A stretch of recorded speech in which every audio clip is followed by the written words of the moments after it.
Leaked Russian documents published by the Financial Times this weekend just exposed a secret €500 million arms deal signed between Iran and Russia in December. And it was hidden from every Western intelligence agency for 2 months. 500 man-portable Verba missile launchers, 2,500 surface-to-air missiles, designed to shoot down the exact cruise missiles and low-flying aircraft the US would send in a strike. And that is not the only weapon Iran just unveiled. Yesterday, in the Strait of Hormuz, Iran test-fired a brand-new naval missile, in real time, on camera, with Russian and Chinese warships watching. The next round of nuclear talks is Thursday. The deadline is in days, and Iran just showed the world it is not negotiating from weakness. Iran and Russia signed the secret Verba missile deal in Moscow in December, while nuclear negotiations were already underway. Iranian cargo flights carrying unconfirmed military equipment from Russia have already begun, with at least 5 Russian Il-76 transport planes tracked flying into Tehran in recent weeks via Flight Radar 24. Iran also received up to 6 Russian Mi-28 attack helicopters in January. One was spotted conducting test flights over Tehran this month. On February 22nd, the IRGC Navy fired the Syed 3G missile, its first-ever shipborne naval air defense launch, from the warship Shahid Syed Shirazi in the Strait of Hormuz. Russia and China participated in those drills. Secretary of State Marco Rubio has just postponed his trip to Israel, and a senior Iranian official told Reuters today that a deal could be reached in early March, but only on Iran's terms. Before we break down exactly what happened and why this matters so much, please make sure you subscribe to Channel Name. We're giving you the real analysis nobody else will touch. Share this with everyone you know, because Iran secretly signed this arms deal with Russia in December, the exact same month US and Iranian diplomats first began talking. Tehran was shaking hands with Washington in public and signing weapons contracts with Moscow in private. The Financial Times published the explosive details on February 22nd, citing leaked Russian documents and multiple people familiar with the transaction.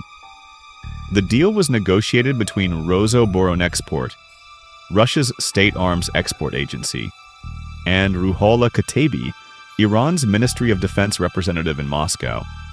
This is the same official who previously brokered Iran's supply of hundreds of FOT 360 ballistic missiles to Russia for use in Ukraine.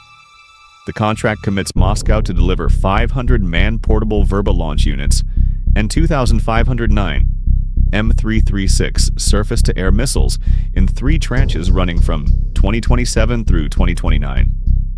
Total value, €495 million. Each 9 M336 missile costs €170,000.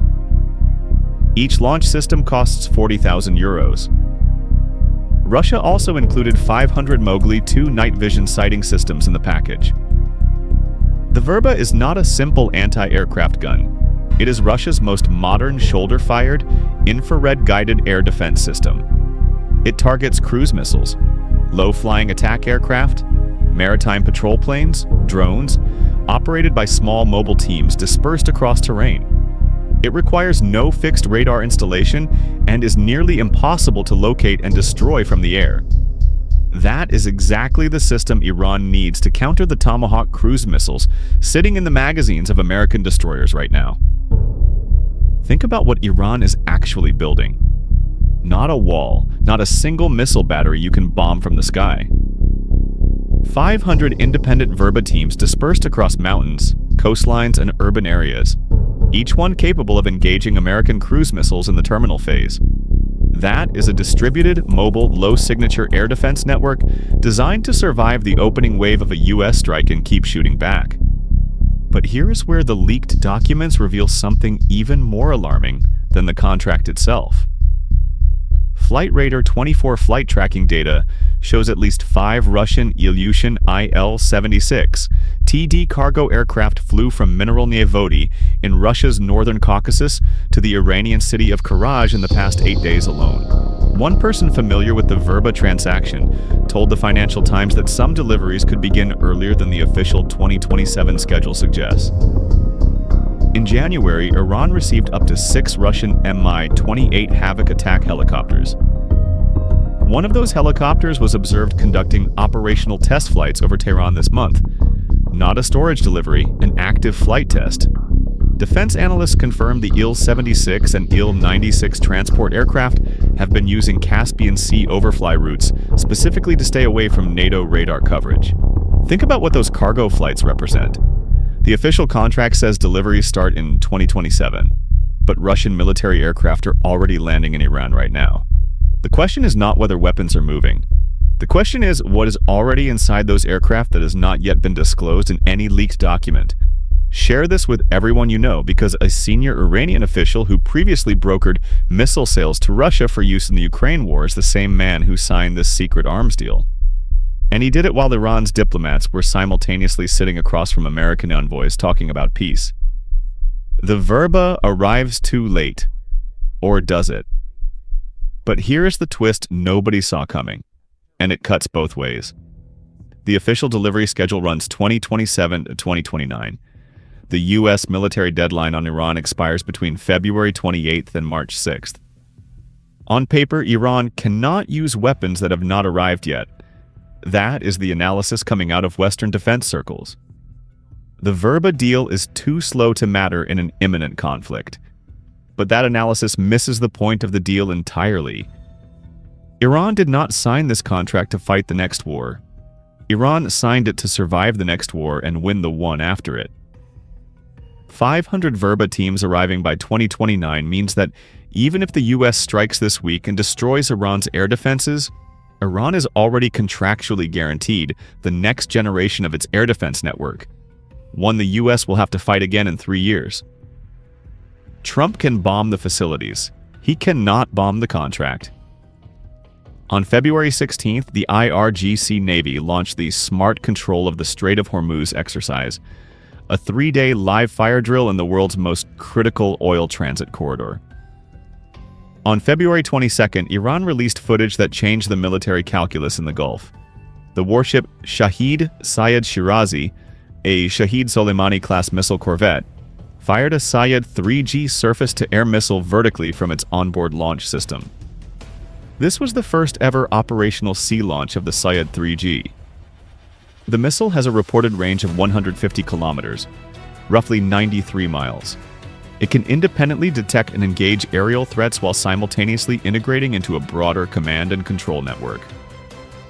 It was designed to intercept fighter jets, P-8A Poseidon maritime patrol aircraft, and high-altitude drones, exactly the assets the U.S. deploys to find and track Iranian warships before a strike.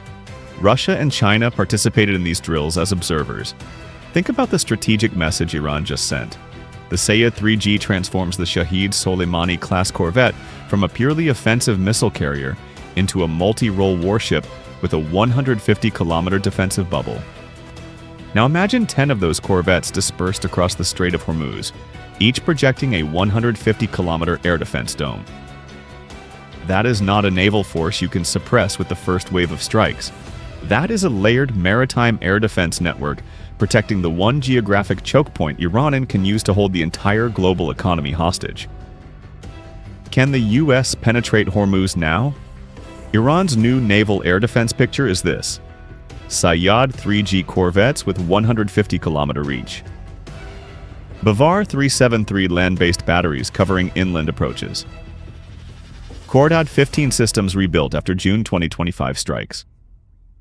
Verba manpads teams beginning to deploy along coastal terrain.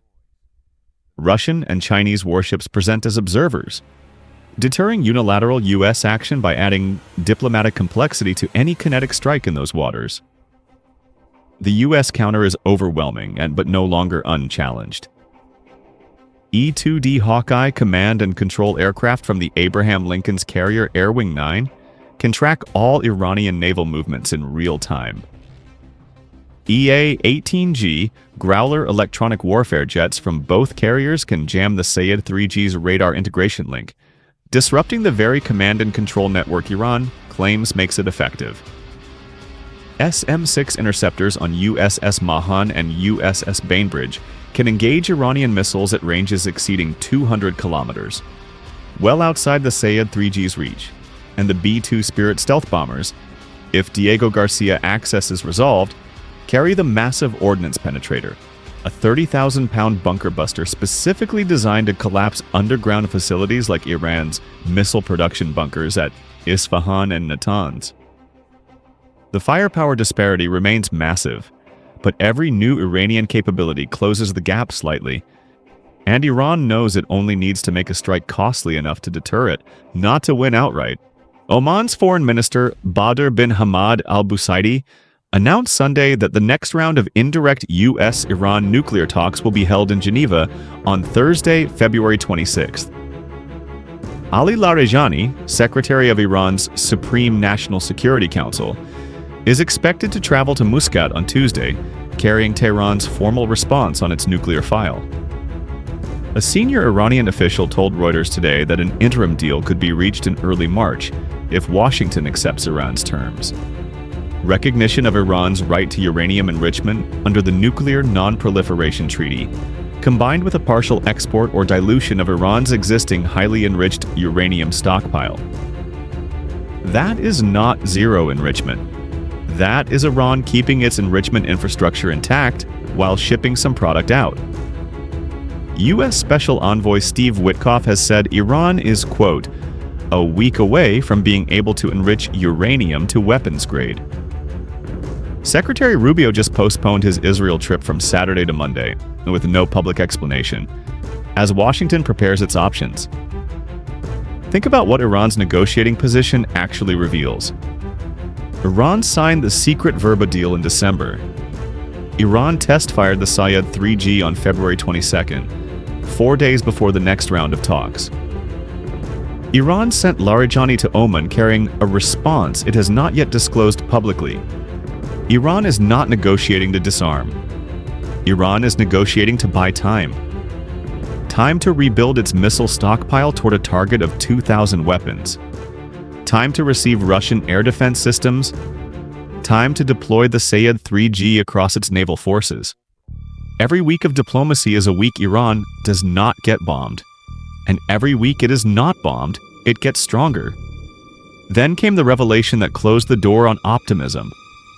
Two senior Israeli officials told Reuters this weekend that they believe the gaps between Washington and Tehran are unbridgeable and that the chances of near-term military escalation are high. See, a U.S. advisor briefed on Trump's military options told Reuters that one scenario presented to the president, quote, takes out the Ayatollah and his son and the mullahs. The same advisor said, what the president chooses, no one knows. I don't think he knows. Two U.S. officials confirmed that military planning has reached an advanced stage, with options including leadership decapitation. University students staged protests for a third consecutive day across Iranian cities on Monday, chanting anti-government slogans. Former diplomat Alan Ayer, an Iran specialist, said nothing meaningful can emerge unless the U.S. and Iran walk back from their red lines, which I don't think they will. Iran expert Alex Vatanka of the Middle East Institute says Iran has already concluded that military conflict with the U.S. is coming. Bottom line is this. Leaked Russian documents published by the Financial Times on February 22nd confirmed Iran secretly signed a €500 million arms deal with Russia in December. 500 Verba man-portable air defense launch systems, 2,509 M336 surface-to-air missiles. Delivery scheduled 2027 to 2029. But Russian Il-76 cargo flights already landing in Iran now. 6 Russian Mi-28 attack helicopters delivered in January. One spotted test flying over Tehran this month. The same Iranian official who brokered this deal previously facilitated Iran's supply of Fath 360 ballistic missiles to Russia for use in Ukraine. On February 22nd, the IRGC Navy test-fired the Sayed 3G naval air defense missile from warship Shahid Sayed Shirazi in the Strait of Hormuz. First ever operational shipborne launch. 150-kilometer range, designed to intercept U.S. cruise missiles, maritime patrol planes, and drones. Russia and China participated in those drills as observers. Geneva talks resume Thursday, February 26th. Larijani traveling to Oman Tuesday with Iran's formal nuclear response. Senior Iranian official told Reuters an interim deal possible early March, but only if Washington accepts enrichment rights. Steve Witkoff says Iran is a week from weapons-grade enrichment capability. Marco Rubio postponed Israel trip without explanation. Two Israeli officials told Reuters the gaps are unbridgeable. A military scenario presented to Trump includes targeting Khamenei and his son Mojtaba. Two U.S. officials confirmed military planning is at an advanced stage. University students protesting in Iranian cities for 3 consecutive days. Iran expert says Tehran already expects military conflict. Whether Thursday's Geneva talks produce the breakthrough that pulls the world back from the edge, or collapse into the silence that precedes an American strike, will be decided in the next 72 hours. Iran signed a secret Russian arms deal while negotiating. Iran test-fired a new missile 4 days before sitting down at the table. Iran's top security official is flying to Oman right now carrying a response nobody has seen. And Trump has a military plan on his desk with Khamenei's name on it. One thing is absolutely certain. The weapons are moving, the warships are in position, the diplomats are in the air, and the deadline is almost up. Stay tuned.